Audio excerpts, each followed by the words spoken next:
114 years old, it holds hockey history. Engraved with 2,320 names, the Stanley Cup has become one of the most coveted prizes in the sport. One player took it to the movies and his kids ate popcorn out of it while they watched the movie. Beer, champagne, soda, margaritas, drank out of the cup. Players' kids have had their cereal out of it in the morning. Mike Bolt, a.k.a. Keeper of the Cup, sees it all. Where the cup goes, he goes. This week, Lord Stanley took on Philadelphia. First stop, lunch. That's the real Stanley Cup, huh? It's the shiniest thing I've ever seen, let me tell you that. I've had a lot of nickels in my life, but nothing that shiny. It's the photo op of a lifetime with a side of Philly flavor. Get that going right on the Philly Flyers. I'm eating my cheesesteak and I'm looking at the Stanley Cup. Can you ask for more in Philadelphia? No, not at all.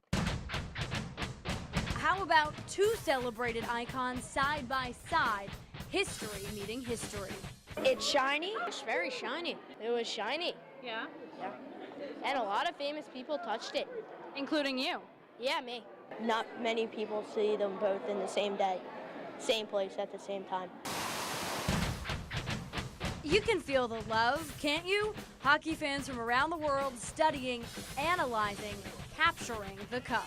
The flyers on there and all the names, that's just amazing. I didn't believe it was real at first. I thought it was a replica. No replica, and by day's end... Yo, Adrian, I found the Stanley Cup!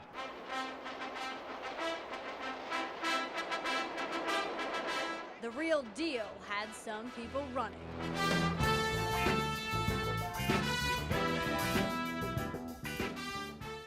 Welcome to the Red House.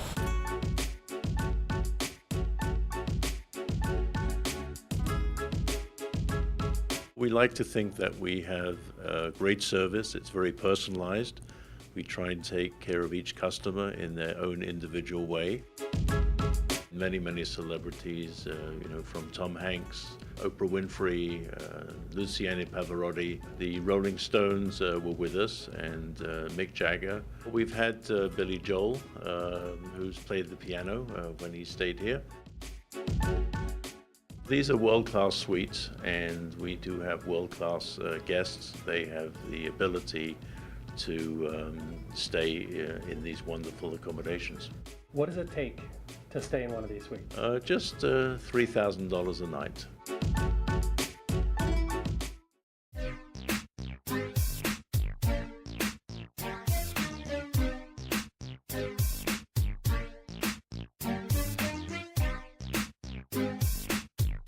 I have to stay away from the chocolate room, otherwise I would probably be there 10 times a day. When you have a luxury line hotel, it just adds to the whole feel of the hotel. People are, we're going beyond what we need to do to satisfy the customer.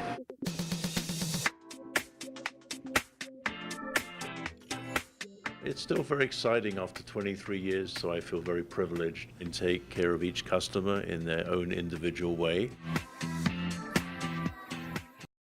From items in the boy's wallet, from Aphis. You're just in time to see whose print this is. TV detectives always make things look so easy. Week after week, big crimes are tied up in neat little packages. Jesse Brennan figured out that the kid was leaking information to you, so he killed him. But students at the Philadelphia College of Osteopathic Medicine are learning that real-life crimes have a few more twists and turns. I'm going to be focusing on what's usually referred to as a cult belief system. These students are part of the Forensic Medicine Graduate Program at PCOM. Classes meet just one weekend a month. Students get to work with some of the finest criminal experts in the area. It's very difficult to investigate these kinds of crimes. Learning at PCOM isn't confined to just the classroom. Professor Jim McCann says hands-on experience is an important part of their curriculum. Forensics is a totally hands-on world. So they understand the evidence they're looking for, why it's there, but you have to go recover it. You have to go find it, and that is hands-on. First-year student Fred Gibney moved here from Boston to take advantage of PCOM's approach to forensics. You can read as much as you want in books, but until you actually apply it, you don't get the real sense of value. Fellow student Kathy Kim couldn't agree more. It's very key, I think, to be able to hands-on be at a scene and to incorporate what we've learned.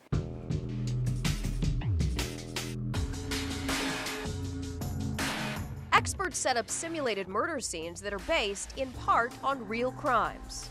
There's the murder weapon, which, unless they're really looking, they're not going to find. The world of forensics is no longer just a laboratory. Well, the laboratory science is far in advance to anything that like Sherlock Holmes could imagine. It is also very real at the scene.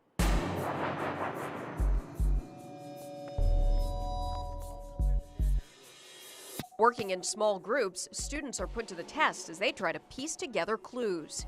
In this case, they're dealing with a fictitious, ritualistic crime scene. So this is blood. We have it spread out, ritualistic manner. We got some items that belong to young children. We have a shoe, which could belong to the purse and the necklace. Jim McCann says the learning experience is deadly serious. We're living right now in a world with so much hate, but unlike before, it's extremely organized hate. And anytime you have hate, you have crime. And this is how to figure out or to how to process a crime scene that we can find those who are responsible.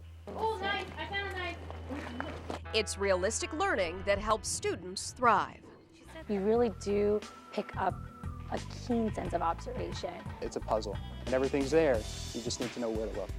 Fred and Kathy's team pieced the crime together well. It's a learning experience these students will never forget. It kind of brings everything together. It's a powerful thing. It's a fantastic way to learn, much better than just sitting there and just taking notes. It's great to be hands-on and outside and in your element.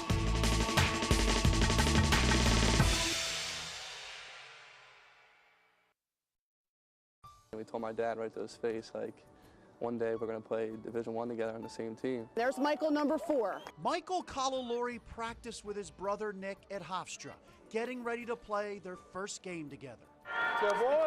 But it never happened. He'll always be my hero, and I think he's an inspiration to everyone. Nick Calalori was diagnosed with non-Hodgkin's lymphoma. This was 2 weeks before he was diagnosed, and had no clue. He passed away 4 months ago. It sucks, but you know, something I got faced with. It's kind of like how he got faced with cancer, and you just deal with it. You find a way to get through it. My heart breaks because they've never been apart. So it's, you know, it's hard for Michael. I know it's very hard. It's hard for us. Nick's locker is still next to Michael's. I feel like he's with me all the time. He's in his heart. His ashes are around his neck. It's the best present that I ever want. I ever had and ever want. So I don't ever want a Christmas present ever again. This doesn't come off my body and never will. And he's got his back. His attitude was just relentless, and that's why I got the tattoo on my back. He wanted that tattoo for a while, and he was unable to get it because of this disease. So the day that he passed, the next day after he passed away, I went and I scheduled my tattoo appointment, and I went and got it for him. Let's go, boys! Let's go! Hofstra has dedicated their season to Nick. He was their leader. And while he was dying, he thought of everyone else but himself. One day he said to me, he said, Dad, he says, I want to be able to help young kids and people that are dealing with cancer and trying to make it easier for their families. Nick wanted to start a foundation. He even came up with a mission statement. He ended up drawing his logo for his design for his logo. Actually, the day he was going in to have his an operation done where they were putting a triple lumina in his neck. I was amazed how he did that. I feel it's my responsibility. I'm stepping into his shoes, and I'm going to make everything of that happen. His family is carrying on his relentless mission. I'd like to have it end, not have somebody else have to go through what we went through and what he had to go through. He handled it with such dignity and grace, and never a frown and never a negative word. Our view is that if everybody took a little piece of him with them, the world would be such a better place. It seems like just almost malicious. The door was unlocked when Drexel sophomore Dante Molino came home Sunday and realized someone stole his stuff. Grabbed my Xbox, disconnected it, and grabbed the controller and then left. Sunday morning. Camilla Echevarria was asleep in her apartment when her camera and a purse were stolen. Like, I'm kind of scared. Like, they could have raped us. They could have done anything. Detectives say 3 tennis players from Drexel University are charged with stealing the stuff. Thousands of dollars of stuff from apartments in the Crossings, an apartment building on campus. It's just stupidity on their part, thinking that, hey, let's just go in there and do this. We're drunk, we're stupid, and nothing's going to happen to us. But Fortunately, the video surveillance tape caught these clowns. Police say Drexel security turned over tapes of the 3 tennis players, sophomore Carlo Pangilian, freshman Jared Popovice, and junior Ben Trebin, checking doors and walking the halls with stolen items. Yeah, that's how I like to get the party started. Dante got his Xbox back from police, but not all the victims have gotten back their stuff that was stolen. I personally think they were immature and they were drunk, and I don't think they actually thought of like what the consequences were going to be. The singers you'll see in tonight's premiere of Clash of the Choirs come from all over and from all backgrounds. I'm a vocal performance major, at the University of Houston. Some of their backgrounds make sense, while others, not so much. I am an assistant academic director at the Art Institute of Philadelphia. I am the assistant director for the Wesleyan Fund. I'm a registered nurse. No matter what kind of experience they have, tonight you'll see these amateur singers pair up with their celebrity choir leader to rock the stage. I feel like I fell down the rabbit hole or something. I mean, I just tripped and fell into this unbelievably surreal experience of singing with the celebrities, and the atmosphere that our whole choir has created together has been phenomenal. I had such high expectations, but this has exceeded them. They'll compete live for 4 nights. The winning choir goes home with $250,000 to put towards a community project in their hometown. But before the show even got started, it was almost stopped in its tracks. The core celebrity choir leader, the heart and soul of the show, Miss Patti LaBelle, almost turned it down. I knew it would put me in the position of telling somebody they didn't make it. That's not easy for me. And then I thought about it and I said, okay, I'll do it. And I realized that I am a competitor. I didn't know that until then. Now all Patti can think about is winning.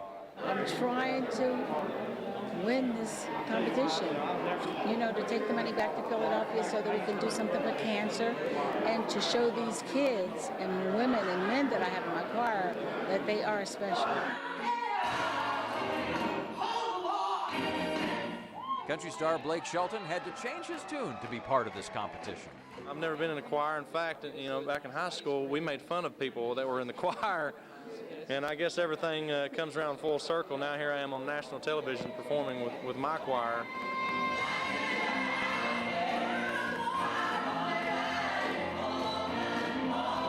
I'm not going to lie to you. I mean, I desperately want to win this thing. I really do. I want to bring that home for Oklahoma City. Blake says he feels good about his group, but when Patti's choir hit the stage, he gulped. When Patti LaBelle's choir took the stage, I almost got up and walked out of the building at that moment. If Blake's choir wins, the prize money will go to help families who are victims of natural disasters and those serving in the military. Michael Bolton wanted in on the show as soon as he learned that the prize goes to charity. If his choir wins, the money will go to help women and children who are victims of domestic violence, a cause he's been involved in for nearly 20 years. This is an opportunity to actually save lives, change lives forever, women and their families. His secret to success lies with the 77-year-old Silver Fox. Her secret weapon, she's such a trooper. She's hanging in all the hours that everybody is hanging in.